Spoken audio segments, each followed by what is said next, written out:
Yo, what's up, people? Invective Menace here. Today I'm going to be making you a brand new Rise of Iron commentary video. I'm just quickly going to go over the quick few things that I learned this week about Rise of Iron and what's coming up. As we know, lots of information's been leaking, lots of stuff's going on in Destiny right now as it is. The game's full of all sorts of stuff, lots of speculation going on about Rise of Iron, plenty of videos out there about Rise of Iron.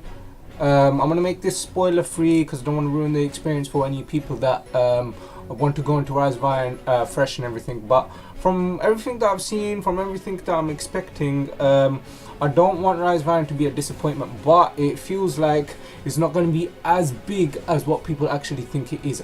I've seen the footage of Plague Lands. Plague Lands look massive, so the plague lands do actually look massive. It looks like a big gigantic area, but it looks like something that was in the original Destiny, but they cut it out and then they've revamped it and put it back in. But it looks very interesting, very nice area. I've got to say that a lot of the places in plague lands, they look quite beautiful. I mean, it looks very different from what's already in the game. It looks very expanded. It's like they cut it out, they improved it so much, and then they put it back in. It really looks beautiful. It's a very nice setting, and it's got quite a lot of themes to it as well. On top of that, you got Felwinter's Peak and the new vendors and everything that's going on there. The Iron Temple, the statues of the Iron Lords and everything. It looks crazy. It looks beautiful, man. It really does look nice, but unfortunately, the thing that I'm concerned about is how long is this content gonna last. I don't think it's gonna last past a month. You know, I honestly think I'll be finished with most of Rise of Iron within about a month, or about a month and a half or so, because I feel like there might not be enough with the amount of information that's come out about Rise of Iron, with the amount of leaks that have come out, the amount of information about the perks, and from what we know about the missions and the quests, and you can even check the trophies yourself on PlayStation, it does not look like there's a big amount there. And then later on in the year, I think around October time, you're gonna get SRL and then Festival of the Lost and all that other stuff, but that's minor stuff. SRL they can put in any time. SRL was fun, it was great. I don't know how much they're gonna change that, but it was a very basic racing simulator. It was very basic, didn't really have a lot to it. SRL was great, it was good because of the rewards people were getting. The race itself, the racing in Destiny, it wasn't as advanced. It wasn't an advanced format. It was very basic format. It was just click and go, you know, get through the gates. That's it. They need to add more to it. They need to put like those little fun concepts, like you get in Mario Kart and all that stuff. They need to put in little power-ups, things like that, you know. That would be interesting. But SRL, from the last time we played it, is very basic racing. And getting back to my point, Destiny Rise of Iron, there's a lot of good stuff coming out. There's gonna be a few quests for exotics and stuff. There's gonna be a few of those special exotic weapons. I hope that there's not some elongated quests, you know, some stupid quests that are way too long and take out way too much time, like the first curse. Like, it's ridiculous just making you wait an extra week and then another extra week just so you can get a weapon. I think that's a bit silly. Yeah, I'm really hoping that they really do put in a lot of stuff into the Rise of Iron. There've been a few leaks about SMGs in the game. I don't think SMGs are gonna come anytime soon. I honestly don't. I don't think Destiny is the sort of game that's ready for SMGs. I'm thinking, like, what sort of categories would the SMGs actually fit? Because you got the auto rifles, very high rate of fire ones. Those are practically like SMGs.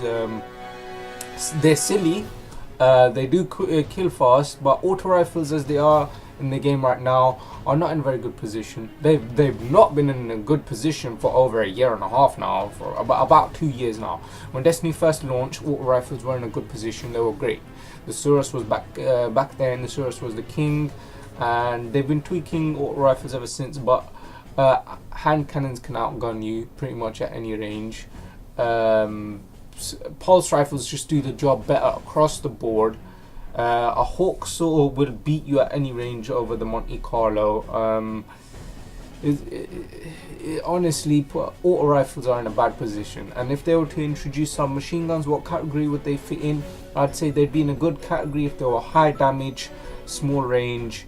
You know, something they do something like 40 damage to the head, 30 to the body, something like that. That would be a good class for some machine guns, around 700 rate of fire. You know, because right now the auto rifles are at 450 rate of fire, 600 rate of fire, and 900 rate of fire. So you've only got those 3 archetypes for the auto rifles right now. And yeah, honestly, there's a lot of changes they can put in. I don't think SMGs is one of the things that will be coming in. I mean, we've seen the API being updated with the new files and stuff about the SMGs, but I don't think if they do come in, then auto rifles would need a buff, I'd say, but everything else seems about even. But yeah, honestly, I'm not expecting a lot out of Rise of Iron. I'm not expecting a lot. I'm expecting the content to finish out about a month after. You know, I'm excited for the raid and everything. I hope the raid is big. I hope it's going to be great. From what I know, my impressions on what the raid might be, and from the footage that I've seen on the Rise of Iron and everything that I've seen, my impressions on the raid is going to be collision based, and it's going to be swarm based. There's going to be I'm thinking there's going to be hundreds of enemies just constantly going at you. When I think Rise of Iron raid, I'm thinking the encounter in Vault of Glass, where you're defending the confluxes in the against the Templar and everything like that. So that's what I'm thinking when I'm thinking Rise of Iron. But yeah, I am still excited for it, Rise of Iron. There's a lot of stuff that still need to be discussed. They've put a lot of work into Rise of Iron. You can tell definitely just by viewing what the Plague Lands is actually like, and I'm not going to put any spoilers there or anything, but if you want to watch the videos on the Plague Lands and everything, check them out. It's on IGN and everything. Definitely looks very cool, looks very nice, but unfortunately I'm thinking that everything would be finished pretty much within a month or so.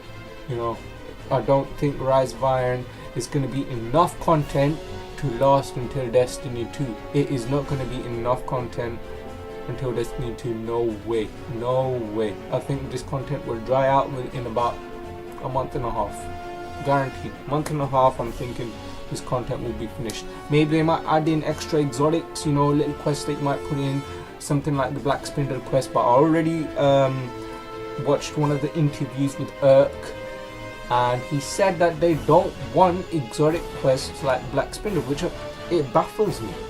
Things like that made the game interesting. It made the game, you know, it made it a challenge, and I like a challenge out of the game. If the game ain't challenging, if it ain't really, you know, drawing me back into the game, then what's the reason to play it other than get this loot? The loot looks amazing, the gear and the items, everything looks amazing, but unfortunately I don't think there's enough content there to last for until Destiny 2. No way, no way. They're gonna have to put in a lot more content. From what we know, the Rise of Iron is a smaller expansion than the Taken King, so do not go on the Rise of Iron thinking you're gonna have more time to play it than the Taken King. The Taken King is a bigger expansion than Rise of Iron. The Rise of Iron's got Plague Lands, massive destination, massive place, but it's just another patrol. How many times do you go out into the Cosmodrome and be like, yeah, this is massive, I'm going to keep playing it?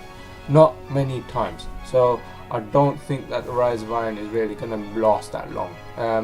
Yeah, anyways guys, leave a comment in the section below. Just let me know what you think, what your thoughts are. Hopefully you guys will be playing the Rise of Iron, and I'll hopefully see you there as well. I'll see you guys later. This is Invective Menace. Peace out guys.